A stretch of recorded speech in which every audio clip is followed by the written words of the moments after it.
Messieurs, dames, bienvenue dans ce nouvel épisode et on commence la vidéo par moi qui conduis rapidement le camion au cours de la semaine. J'ai un petit peu le temps après le boulot et on a trouvé un endroit en fait pour vider la terre chez une boîte de TP locale. Cette semaine, on avait aussi rendez-vous à l'hôtel de ville. En fait, on a eu un rendez-vous avec le service de l'urbanisme. On avait pas mal de questions, mais ça, messieurs, dames, je vous en dirai plus dans les épisodes suivants. De retour sur le chantier, on poursuit le décaissement qu'on avait commencé à l'épisode précédent. Décaisser, ça veut juste dire qu'on enlève la terre. Et pourquoi est-ce qu'on fait ça? Parce qu'en fait, sur la maison, il y avait uniquement une chape qui était posée sur la terre. Une chape, c'est quoi? C'est une fine couche de béton ou de mortier qui est posée normalement sur un support solide tel qu'une dalle. Mais là, en l'occurrence, il n'y a rien. Donc ça veut dire qu'on a un sol qui est instable. Et en plus de ça, on peut avoir des remontées humides. Donc nous, ce qu'on va faire, c'est enlever toute cette terre, mais on va la remplacer par du gravier. Le gravier, ça permet de faire un drainage, ce qu'on appelle le drainage. Donc, ça permet en gros de d'évacuer l'eau.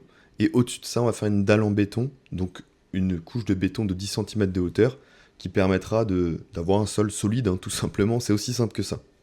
En termes d'ordre de grandeur, on a à peu près 30 mètres carrés à décaisser sur 30 centimètres de hauteur. Mais ce qui était un peu difficile dans notre situation, c'est comme on peut le voir là à l'écran, c'est que la terre, elle était assez argileuse. En fait, la terre, il y a trois grands composants, ce qu'on appelle la terre communément. Il y a de l'argile, du limon et du sable. Ça, c'est Pierre qui m'a expliqué, je le savais pas. C'est un peu comme le triangle du feu, quoi. Et on a là dans notre terre typiquement beaucoup d'argile, ce qui est assez difficile à travailler parce que c'est lourd, ça colle, c'est assez pénible à décaisser, quoi, tout simplement. Donc, comment on s'y prenait? En fait, on tapait d'abord à la pioche pour ramollir tout ça, et puis après, on venait chercher ça à la pelle, remplir des brouettes, sortir par la fenêtre et remplir notre remorque, tout simplement.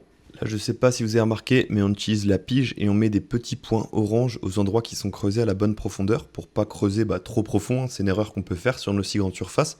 N'hésitez pas à voir l'épisode numéro 7 où j'explique comment ça fonctionne. Et en fait, cette terre qui est appelée aussi terre de remblai, une fois qu'elle est sortie de l'endroit d'où elle vient, elle est considérée comme un déchet. Donc c'est assez difficile de trouver un endroit pour la déposer. Et nous, on a trouvé une entreprise de travaux publics locale qui reprend cette terre, parce qu'on s'est renseigné un petit peu partout. Et donc eux, ils ont un dépôt, et ils nous permettent d'aller la déposer avec notre remorque à bascule qui est incroyable. On s'était donc renseigné auprès de la commune, auprès de la déchetterie, mais ils prenaient pas. Des fois, dans votre cas, ça peut peut-être marcher. Et en ordre de grandeur, on doit payer 18 euros par tonne déposée. Après, ils n'ont pas de balance, donc ils considèrent qu'une de nos remorques, ça fait une tonne. Mais honnêtement, je pense qu'il y a un peu plus du style 1,3 à 1,4 tonnes. De toute façon, aujourd'hui, le dépôt il est fermé, donc on ne pouvait pas déposer plus de terre. Et il faut bien entretenir le terrain. Donc là, je vous laisse avec quelques petites images satisfaisantes de Pierre qui nous débroussaille tout ça proprement.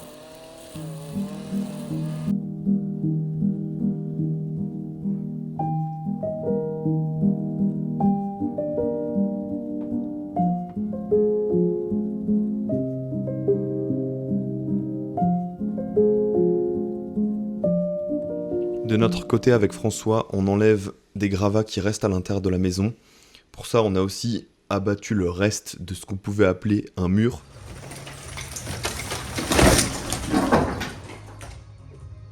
Ça, c'était porteur, je pense.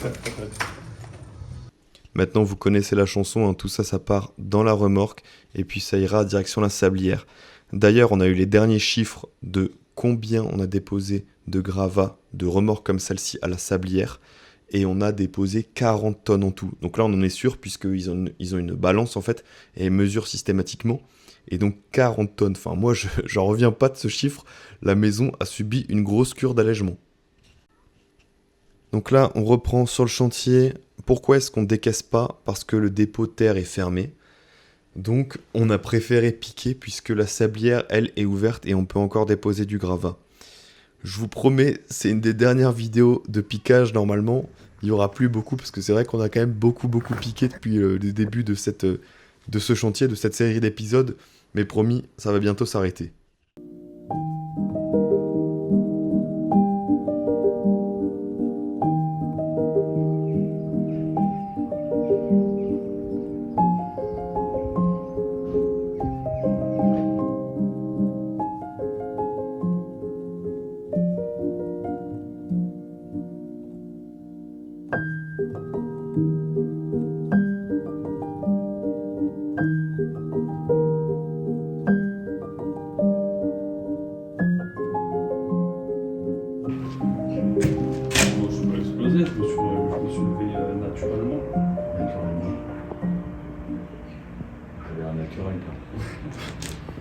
Là, on est le samedi après-midi et on fait une remorque pour la déchetterie.